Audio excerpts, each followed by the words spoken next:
Good morning all. Today we are going to start our next topic, that is Gibbs free energy. Gibbs free energy is the 100% correct thermodynamic quantity by which we can predict the spontaneity of the reaction.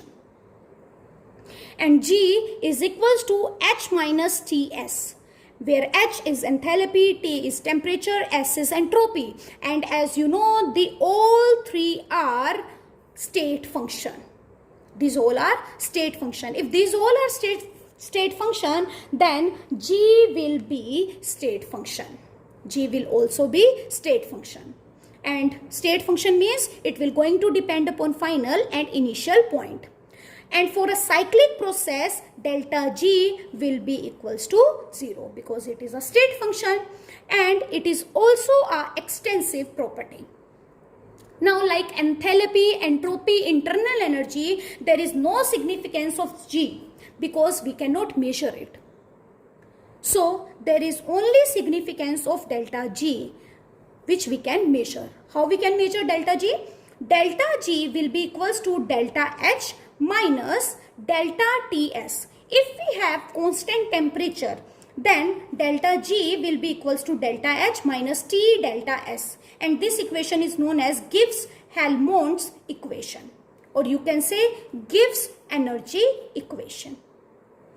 And delta G is equals to negative of useful works of system. Negative of useful work of system. Again I am speaking, delta G is equals to negative of useful work of system.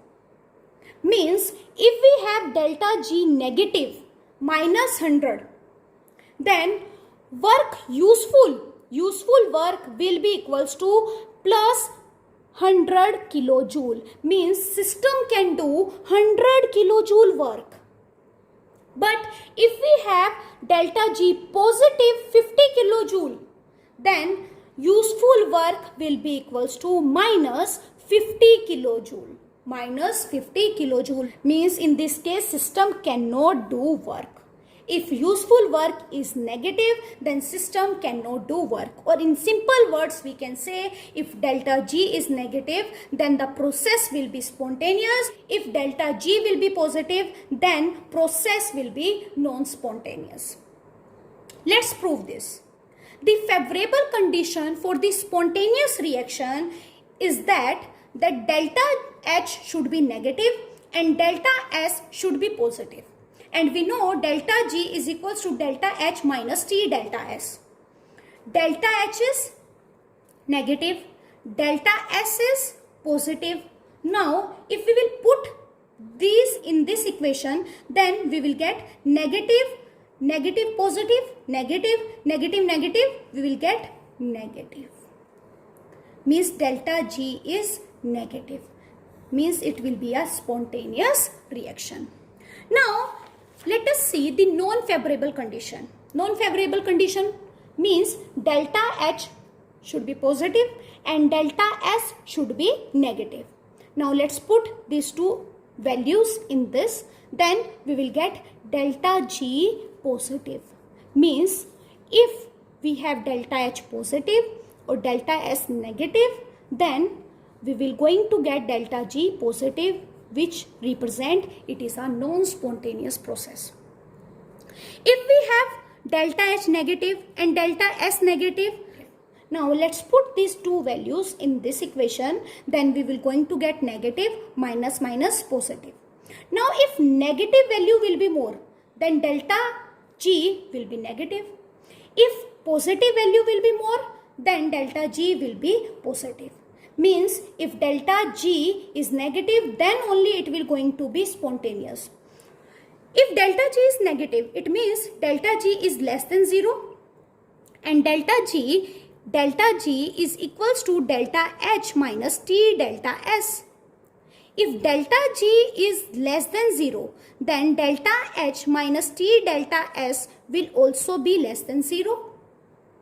Now let's bring this T delta S to this side, then delta H is less than T delta S. Now, if we want to find the value of T, then it will be equals to delta H upon delta S, which is less than T. So, for spontaneous reaction, T should be greater than delta H upon delta S. If delta G is positive, which means delta G is greater than 0. If delta G is greater than 0, then delta H minus T delta S should be greater than 0. Now let's bring this T delta S to this side. Then it will be delta H greater than T delta S. Now let's find out the value of T. Then it will be delta H upon delta S is greater than T. For the equilibrium reaction or for the equilibrium process, delta G will be equals to 0. Now let's do one question in which A gives to B plus C. Delta H for this reaction is 30 kilojoule per mole, whereas delta S is 60 joule per mole per Kelvin. Now as you can see, entropy is given in joule, whereas enthalpy is given in kilojoule. So now let's convert kilojoule into joule. So to convert kilojoule into joule, it will be 30 into 10 raised to the power 3. Now in this reaction, you need to find temperature above which reaction is spontaneous. As you know, for spontaneous reaction, delta G should be negative, which means delta G should be less than 0. So, temperature should be greater than delta H upon delta S. Now, we know delta G is equals to delta H minus T delta S. And for spontaneous reaction, delta G should be less than 0. If delta G is less than 0, then delta H minus T delta S will be less than 0. Now, let's bring this value to this side and let's put the values. Delta H is 30 into 10 raised to the power 3 minus T we need to find. Delta S is 60 is less than 0. Now let's bring this value to this side. Then it will be 30 into 10 raised to the power 3 is less than T into 60. Now let's find the value of T. Then it will be 30 into 10 raised to the power 3 upon 60 is less than T. And it will be 3000 upon 6, which will be equals to 500 Kelvin. So temperature should be greater than 500. Temperature should be greater than 500, then only delta G will be spontaneous. So at above 500 temperature, the reaction will be spontaneous. Now let's see the another numerical, that is enthalpy and entropy change of a reaction are 40.63 kilojoule per mole and 108.8 joule per Kelvin per mole respectively. Predict the feasibility of the reaction at 27 degrees C. Now as you know, the enthalpy is given in kilojoule and entropy is given in joule. So let's convert kilojoule into joule. So when we will convert kilojoule into joule, it will be 40630 joule per mole. Now entropy is 108.8 joule per Kelvin per mole and temperature is 27 degrees C, which we need to convert into Kelvin. It will be 300 Kelvin. So delta G is equals to delta H minus T delta S. Delta H is 40630 minus temperature is 300 into delta S is 108.8, which will be equals to 7990 joule per mole, which means it is positive. So as you know, if delta G is positive, then the reaction will not be feasible, means it will not be spontaneous. Now let's see standard Gibbs free energy. So what do you mean by standard Gibbs free energy? Standard Gibbs free energy is that when we measure delta G at temperature 298 Kelvin and pressure 1 atm, means we are measuring delta G at standard values. So at that value delta G will be delta G naught, which means standard Gibbs free energy. And standard Gibbs free energy will be equals to, that is delta H naught minus T delta S naught.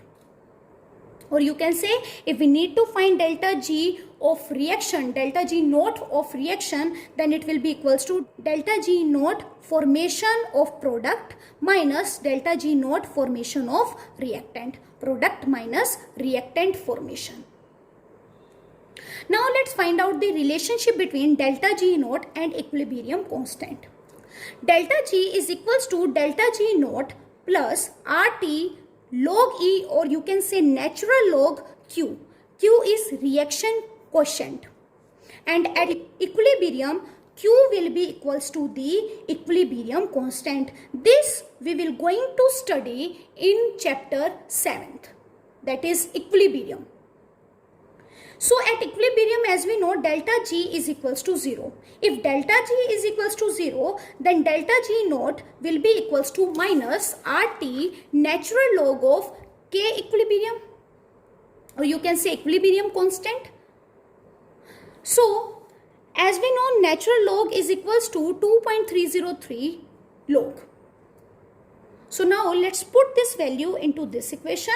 Then it will be delta G naught is equals to minus 2.303 RT log equilibrium constant. So this is all about delta G, that is Gibbs free energy or standard Gibbs free energy. Now let's talk about our last topic, that is third law of thermodynamics. Third law of thermodynamics said to us that the entropy of any pure crystalline substance, the entropy of any pure crystalline substance is 0 at absolute 0 temperature. As we know, as the temperature will increase, the molecules will move faster, or kinetic energy of the molecule will increase, which means freedom will increase, randomness will increase. So if temperature will increase, then entropy will increase. If temperature will decrease, then entropy will decrease. And what do you mean by absolute 0 temperature? Absolute 0 temperature means 0 Kelvin. 0 Kelvin. As we know, Kelvin is equals to 273 plus degree C. And Kelvin is 0. Then 273 plus degree C. So degree C will be equals to minus 273. Minus 273. So at this temperature, or at this temperature, the entropy will be equals to 0. It is a hypothetical temperature. Hypothetical temperature.